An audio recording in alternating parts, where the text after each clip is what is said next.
You're not idle. You're not frail. You're not shattered. That hollow sensation you wake with each dawn isn't your fault. You've strived. You rise early, accomplish tasks, show kindness, stay upbeat. Yet, despite doing everything right, some mornings you open your eyes and nothing aligns. Not because you're failing, but because you've overlooked one vital question. What's my purpose? In this video, we'll unpack 7 reasons for that morning emptiness, even when life seems fine. No platitudes, no superficial fixes. The final insight, rarely discussed, might be the spark to make you feel truly alive again. Rooted in Stoicism, the philosophy that shaped Roman warriors, and Emperor Zul learned to stay grounded in turmoil. Master your emotions rather than be ruled by them, and live aligned with your true self. No distractions, no clutter, just you and a compass pointing true. 1. You lack a clear purpose. The alarm sounds. You open your eyes, staring blankly at the ceiling. No surge of enthusiasm, no drive to start, just a void. Despite a productive night work done, exercise completed, healthy eating, that emptiness lingers, a nameless weight in your chest. It's not laziness or fatigue. It's simpler, yet harder to face. You don't know your purpose. Nothing saps energy more than running aimlessly, without direction. Anyone can stay busy, ticking off tasks, but without core values anchoring you, it's just motion. Like a compass spinning wildly, misleading you into thinking you're advancing. Have you ever asked, what truly drives me to rise? If your answer is I must, rather than I choose, your soul is adrift.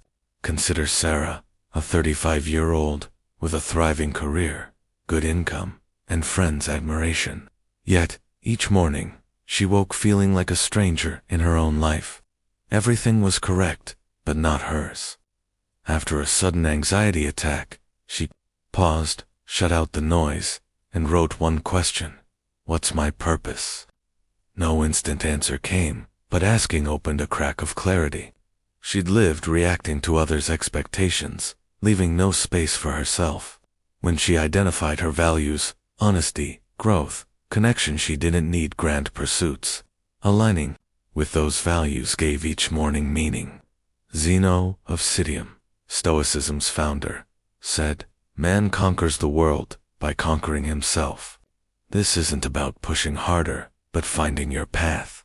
You can't win a life you didn't choose. Don't tackle what's my purpose all at once, it's too vast. Instead, ask daily, what value will guide me today? Like driving a small nail each morning, it builds a foundation. Choose courage, and maybe you'll voice your true thoughts. Choose mindfulness, and you'll pause before reacting. One value-driven day gives direction, 10 shape a life. Examine your choices. What do you prioritize? What do you sacrifice? What do you avoid saying? Each reflects or betrays your values. Pause each morning. Ask, what value guides me today? Live it. Watch the shift. Emptiness isn't a flaw, it's your soul's call to awaken. Without purpose, everything feels heavy. With it, even small moments, brewing coffee, calling a friend, become signs of a conscious life. Let this question be your compass, not another resented alarm. This leads to the next lesson. Losing today, to tomorrow's worries too. You're trapped in the future. You live in tomorrow. When your mind races to tasks, possibilities, or fears of failure, you trade the only real thing now for a future that's not here. Your body's present, but your mind's elsewhere. That's not living. It's surviving, and constant survival breeds emptiness. Life isn't a schedule, it's now. Miss it, and it's gone forever. Someone said, I just need to get through this week, then I'll be fine. But weeks stack up, worries renew, and life becomes a burden. Thinking about tomorrow drains you, even without action. Marcus Aurelius said, do not dwell on what you lack as much as on what you have. Obsessing over what's missing blinds you to what's here, leaving you empty despite a full life. Take Maria, in her 40s, who spent years planning retirement, stability, the right time to live.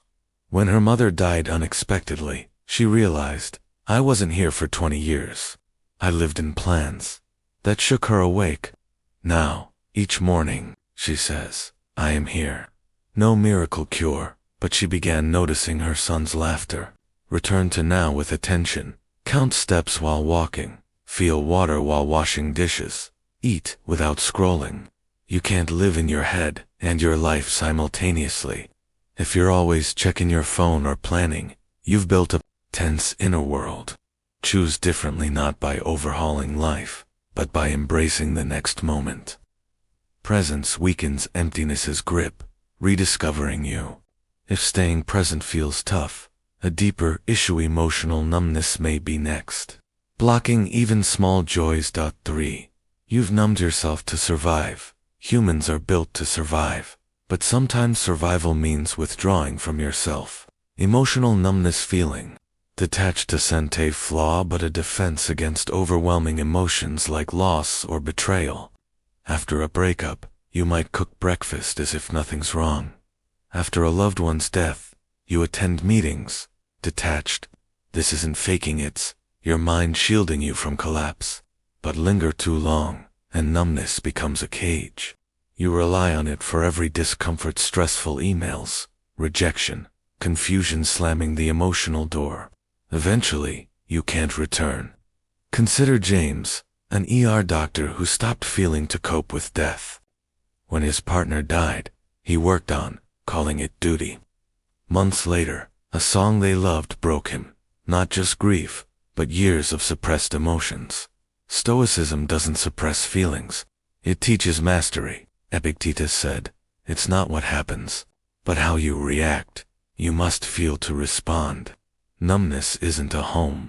When shutting down, place a hand on your chest. Ask, what am I avoiding? Maybe it's betrayals, sting, or shame from a mistake. The question invites you back.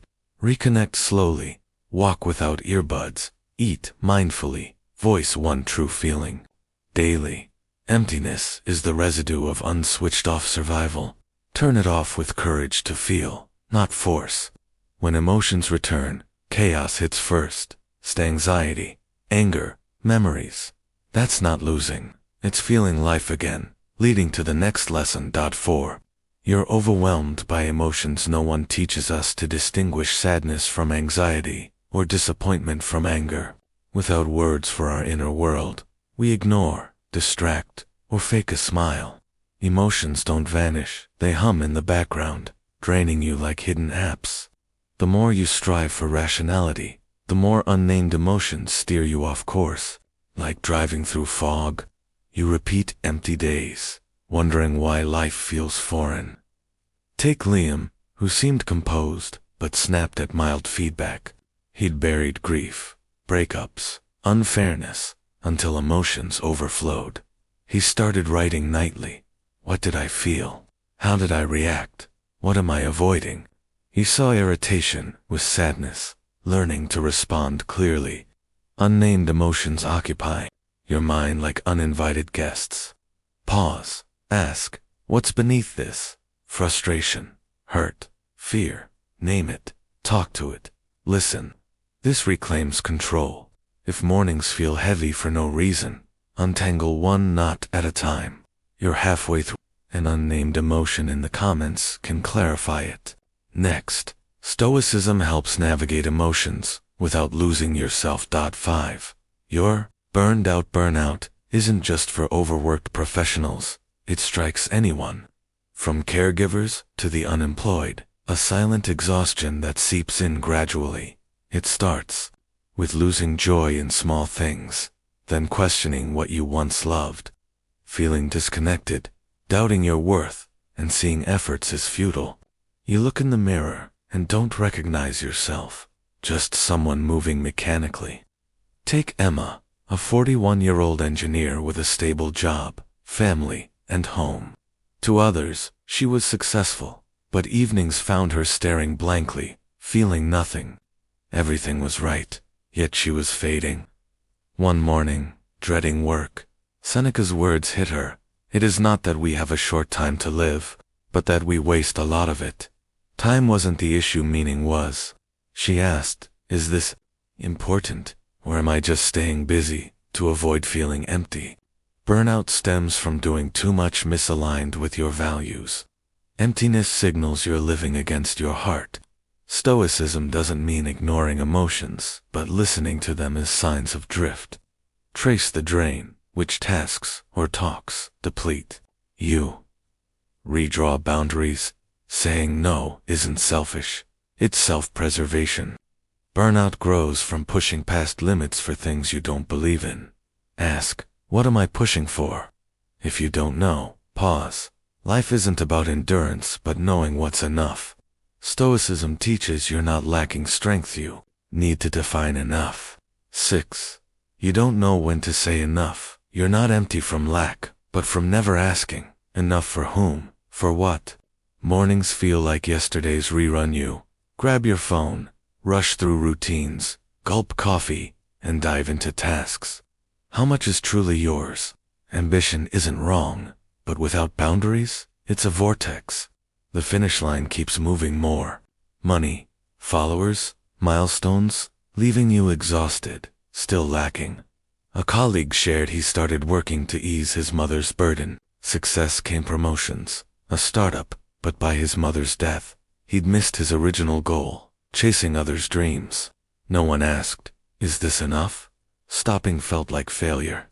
Marcus Aurelius said, ask, is this necessary? Of everything you chase, what's essential for your soul?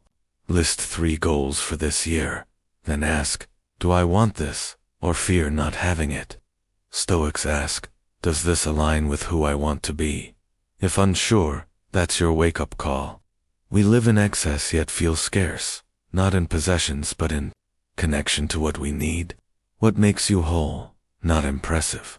The Bible says, better a handful with quietness than both hands full with travail.